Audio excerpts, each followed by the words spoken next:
Meu nome é Napoleão Sereta Neto, sou licenciado em português, fiz filosofia da educação com o Demerval Saviani na PUC, trabalhei com a Erundina, com Paulo Freire, com direção de escola, certo? A famosa Erundina, né? Paulo Freire, que me lembra um homem muito importante, que é o Gramsci, né? São ligadões ao Gramsci. Fiz aqui na UERJ filologia, isso foi muito importante na minha vida, porque entra nessa contextura a questão do Enem, o Enem, que é a dissertação. Você apanha da literatura, joga para a gramática, daí você constrói a dissertação, porque o Enem não exige qualquer redação, não, é uma redação dissertativa que entra a parte ortodoxa da religiosidade, do partido político, do seu cargo, a ortodoxia total da sua vida entra nisso daí, certo? Tenho muito orgulho de ser professor, aliás, é a minha paixão. Fui operário, para falar em sindicato, então comecei com o Sindicato dos Operários, no Belenzinho, em São Paulo.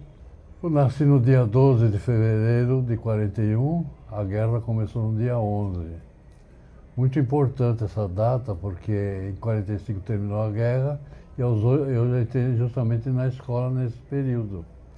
Aí o Dutra mandou fechar a Constituinte de 46 em 48, o que foi uma lástima, mas aí volta o Getúlio. O Getúlio, veja, uma pessoa muito importante, porque ele quis criar uma classe política no Brasil, e até hoje nós não conseguimos, mas ele que tentou. Ele coordenava com Pimenta, que era socialista, com o Oswaldo Aranha, né, judeu, mas não sionista. E também aquela classe poderosa, que é o pai do Caiado, o Caiadão, certo? O Simonsen e o Campos, avô do Banco Central aí, que foi do Banco Central. A história do sindicato é fundamental para o nosso conhecimento. Nós descobrimos o Brasil, eu ia falar invadido, né? O Brasil foi descoberto em 1580, 1500. Em 1530 chegaram os primeiros negros. Por incrível que pareça, neste ano, 1530, estourou a primeira greve operária em Lyon. Então a gente vai ver que antropologicamente o nosso atraso, quando aqui vieram buscar os escravos, criar a escravatura, lá já havia operário em greve. Bom, São Paulo, Capanema era um liberal muito bom. Nós tínhamos em cada escola, acredite se quiser, um dentista permanente. Uma vez por mês, médico. A professora escolhia, apanhava, né? Quem estava doente, está com tal doença, tal. Isso me lembra, aqui no Brasil, Josué de Castro. Josué de Castro diz o seguinte: toda criança brasileira sofre da tireoide, sofre de tireoide. Ele observa direitinho a questão da tireoide.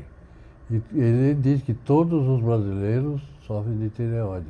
Ele é o primeiro médico da ONU a se preocupar com esse assunto. Ele queria que todas as crianças fizessem exame médico antes de entrar na escola. Infelizmente, até hoje a gente não consegue. Eu trabalhei no Vale do Paraíba, muito tempo lutando por isso. Infelizmente, o sindicato deveria cuidar disso daí, o CEP principalmente. Nós precisamos cuidar disso daí, da criança antes de entrar na escola. Já não é alimentação muito boa. Aqui na capital tudo bem, mas no interior é diferente, porque as crianças vêm da fazenda mal alimentadas e vai esperar até 9h30 para poder se alimentar, tomar um lanche para depois almoçar. Então, veja, um horário ruim que as crianças precisam se alimentar logo que chegam na escola, tá bom? Essa seria uma grande função do sindicato, que eu acho muito importante. Fui muito contente no Sindicato de São Paulo, né? Trabalhei com a Bel, nós chamávamos ela de Bel, não sei se é Isabel, não sei, Bel. Menina muito boa, hoje é deputada, conseguia movimentar o sindicato todinho, né? E até hoje está trabalhando, na televisão ela apareceu, lutando para os melhores salários dos professores. Agora, aqui no Rio, o que aconteceu? eu me aposentei em São Paulo como diretor de escola do Paulo Freire. Trabalhei com o Paulo Freire, isso foi muito importante na minha vida. Olha, eu tenho lutado para entrar no Sem Terra, né? Que lá estão trabalhando com o Paulo Freire. Mais tarde eles estão muito fechados. O Florestan Fernandes fechou aquilo de tal maneira que não dá para entrar não. Porque a gente tem que ter um projeto depois de Paulo Freire. Paulo Freire morreu e o trabalho dele não é eterno, como nada é eterno, né? Só Deus. Fora Deus ninguém é eterno. Então precisamos modificar, mas está muito fechado. Aqui na capital, infelizmente, não há educação. 30% de escolas, infelizmente, não há educação. Não há promessa, não há projeto, não há nada. Não é culpa do sindicato, não. São os nossos governantes, são os nossos políticos, o nosso Congresso, aliás, um Congresso de bucéfalos, certo? São elementos inadaptáveis ao mundo. Não sei o que estão fazendo lá. Infelizmente, não dá para politizar as crianças. Deveria, ao invés de fazer o que eles estão querendo fazer, diminuir a idade penal, que é um absurdo, porque eles nunca estudaram Piaget, nunca estudaram Polanyi, não estudaram nada. Eles são uns infelizes. Como é que eles querem falar em educação se não estudam educação? É preciso estudar educação para falar. A criança, o homem, só aos 21, 23 anos é que ele vai estar com o cérebro completo. A mulher, aos 16, 18 anos, já está completa, é diferente, certo? Então, como é que eles têm autoridade para falar em diminuir a ação penal? Absurdo, uma loucura. Nós não damos educação, depois queremos prender? Ora, meu Deus do céu. Não estão respeitando nem José de Castro, não estão respeitando Jean Rousseau, não estão respeitando o Rousseau, não estão respeitando ninguém, né? O Paulo Freire, não estão respeitando nada. Eles querem realmente criar um caso, porque infelizmente eles jogam para a família. A família, coitada, foi mal educada também, não teve educação. Como é que vai educar uma criança quem nunca teve educação? Assim, eu comecei a dar aula com, olha, oficialmente 23 anos, mas já dava 18 anos, já dava aula, porque eu era prodígio em português.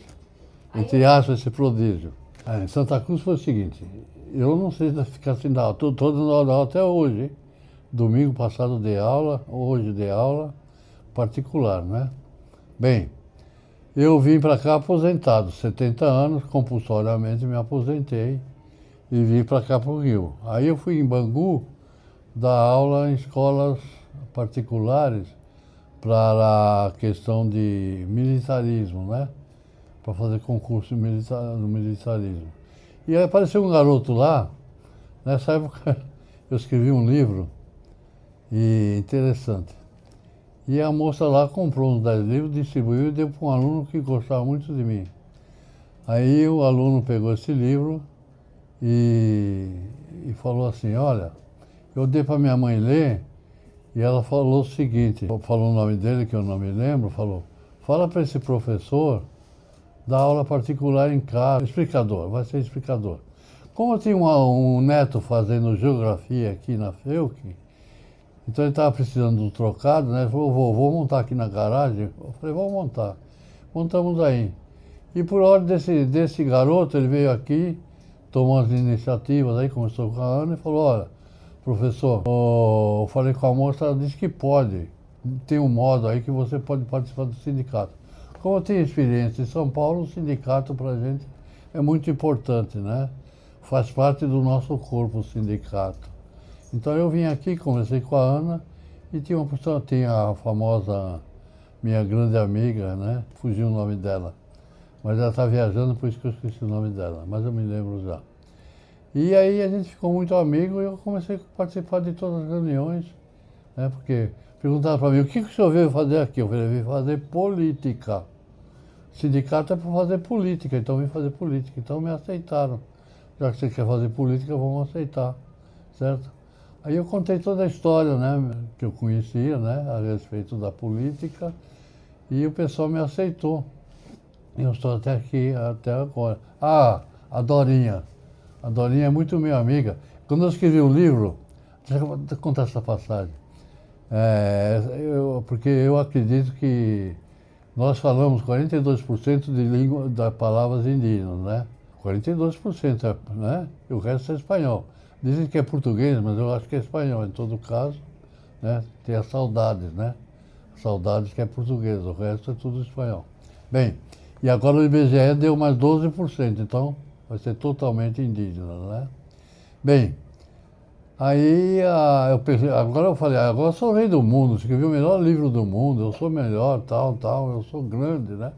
Aí a Dorinha falou, deixa eu ver o teu livro, eu peguei e dei um pra ela. Rapaz, ela começou a criticar, eu falei, meu Deus do céu, eu fiquei desse tamanho. A Dorinha acabou comigo, né? Mas valeu, me ensinou, aprendi muito com ela. Bom, primeiro o cara precisa ser politizado, né? Porque senão ele vai embora, ele vai ver. Ele vai assistir vai dançar, vai comer churrasco, né? Que hoje está chovendo. Meu neto falou, o senhor está doente, o senhor vai fazer. Eu falei, não importa, o que me importa é conviver com aquilo que eu amo. Quer dizer, o meu amor está na educação. Eu não sei viver sem dar aula, sem falar nesse assunto. Então o que me interessa é viver sem estar no CEP, né? E aqui aprendi muito, né? Aprendi com a Dorinha, aprendi com você, aprendi com todo mundo. Principalmente com a Gorete, né? O amor meu pela Gorete é interessante. É interessante, né? A Gorete é demais. Ela me aceitou e todo lugar que tem reunião a gente ia Santa Teresa. Eu nem conheço lugares aqui no Rio, ia junto com ela, tal. Um dia começaram a gritar lá de cima, Gorete, você anda com esse cara é comunista, Gorete, não anda com ele. Ela olhou para ele, eu olhei, e ela continua andando até hoje. Eu não tenho preconceito, não sou comunista, não que eu não queira, é que não tem condições de ser comunista, né? Mas eu continuo socialista, né? Quem sabe lá no além eu encontro o que eu quero. Por enquanto eu não vou encontrar, não. Eu gostaria de ler só esse texto aqui e mostrar a camisa de uma escritora que eu amo, né? Porque para mim representa o Gramsci, Paulo Freire, Abel e a nossa Erundina, tá bom? Esse texto aqui é pequeno, mas é contundente, é do Eça de Queiroz, e é o nosso problema está aqui, desde a República, e o Machado conta tudo. O Machado não morreu, ele está vivo. O Machado vai por longo tempo, mas esse aqui é o Eça de Queiroz, companheiro dele e o porquê Machado está vivo. Vamos lá. Os postulados da filosofia da ciência positivistas mostram-se também insuficientes. Ele, como jornalista, escreveu isso. Múltiplos aspectos interessam ao jornalista, mas, sobretudo, as manifestações do imperialismo inglês, tema fundamental das correspondências de cunho político, das desigualdades econômicas que marcavam a sociedade inglesa e apresentavam os traços significativas do caráter inglês, especialmente da hipocrisia moralista que é o nosso positivismo, Eça de Queiroz. O positivismo ainda no Brasil domina tudo. A escola, a igreja, o militarismo, a política. Nós não conseguimos dar esse salto de qualidade. Nós estamos presos ao positivismo. É só consultar o Machado, Lima Barreto e todos os mais, que a maior literatura do mundo é a literatura brasileira. Isso eu digo porque não é a literatura soviética, nem a russa, nem a Alemanha, nem a Inglaterra, nem a Estados Unidos, ninguém. Só dá Brasil como literatos do mundo. Na nossa literatura tem os clássicos, são os melhores do mundo. E os novos que estão surgindo, eu não vou ter tempo de estudar, mas também dão continuidade. Quem quiser ver eu vou falar um canal que não tem importância, o canal Senado, tem um programa de literatos novos. São maravilhosos, tão grandes contra os literatos clássicos.